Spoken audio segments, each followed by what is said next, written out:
The question is, why have the Chinese chosen this particular time to move?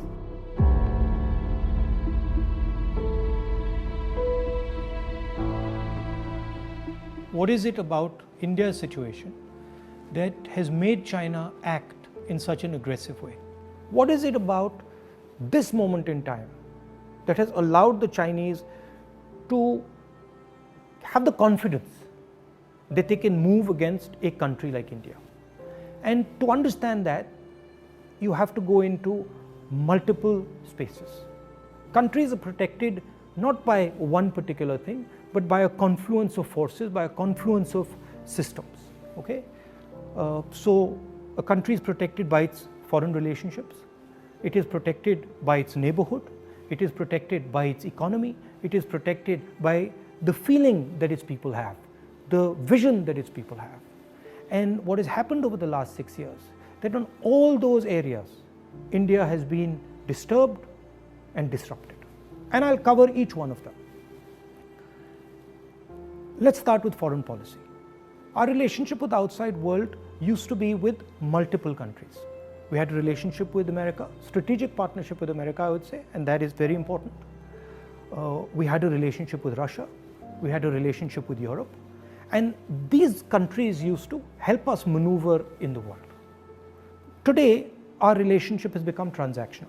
We have a transactional relationship with the United States. We have disturbed our relationship with the Russians. We have a transactional relationship with Europe. Now let's come to our neighborhood. Earlier, Nepal was a friend, Bhutan was a friend, Sri Lanka was a friend. Our neighborhood, other than Pakistan, was working with India and saw itself as being partnered with India. Today, Nepal is angry with us. If you go to Nepal and you speak to the Nepali people, they are furious with what has happened.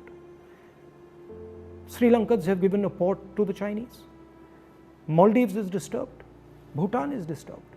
So we have disrupted our foreign partners, we've disrupted our neighborhood. Now let's come to the economy. Our pride, something that India used to go to the rest of the world and talk about, boast about. Worst economic growth, 50 years, no end in sight, absolute disaster, unemployment highest in 40-50 years. So our strengths have suddenly become our weaknesses. We told the government that, look, please realize that we are becoming vulnerable.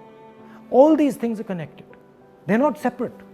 When you look at a nation, you have to look at all these factors and you have to act, take into account all these factors. We told them, listen, for God's sake, inject money into the economy, fire the economy, and do it immediately. Protect the small and medium businesses. They refuse to do it. So today you have a country which is economically in trouble as far as foreign policy is concerned, in trouble with its neighbors. And that's why the Chinese have decided that this is possibly the best time to act. And that is why they have acted.